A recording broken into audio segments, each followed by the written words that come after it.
looking at Rome on this Monday, where the Vatican says Pope Francis's respiratory tract infection is presenting a, quote, complex clinical picture. The 88-year-old's been in the hospital with bronchitis. Now his upcoming commitments are in question. Let's bring in Chief International Correspondent James Longman in Vatican City with the latest on that. So, James, what are you hearing about the Pope's condition right now? Yeah, Diane, so we did get this update just a little while ago from the Vatican, calling this a complex clinical picture.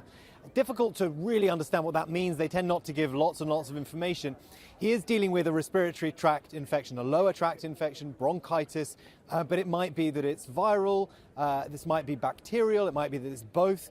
It's probably not helpful to constantly speculate on what he has or hasn't got, but the point is, they have run tests in the time he's been in the hospital to find out what exactly he's dealing with, what the infection is, because when you go into the hospital, they take samples, they send them off to the lab. It can take time to get the results. They know now what they're dealing with, and now he's being asked to rest, basically. He's been prescribed absolute rest whilst they deal with this particular infection. So that is what we know for the moment. We know he doesn't have a fever any longer, and that he's basically spending his days up on the 10th floor of the Gemelli Hospital, reading, praying, and resting. He has found time to do some work, though. We know on Friday and Saturday he called to the Holy Family Parish in Gaza, which is something that he's made a priority over the last few months of the war as it's intensified in Gaza. Didn't call them yesterday, but did on Friday and Saturday. So this is someone who just likes to work, and I think that's been part of the problem, that he's wanted to work his way through this problem, this infection he's had, the bronchitis that he was diagnosed with last Thursday.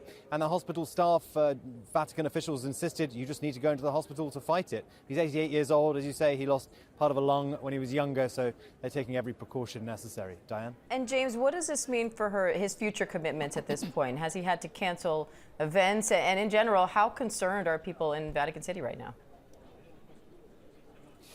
Yeah, it's so difficult when the Pope gets sick. There's a lot of reading of the tea leaves. What does one thing mean? What does the statement mean? When he cancels, what does that mean?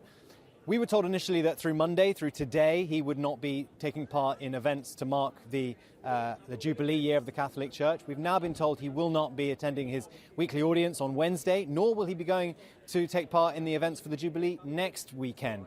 So that is the picture. We don't know what that means for his clinical outlook.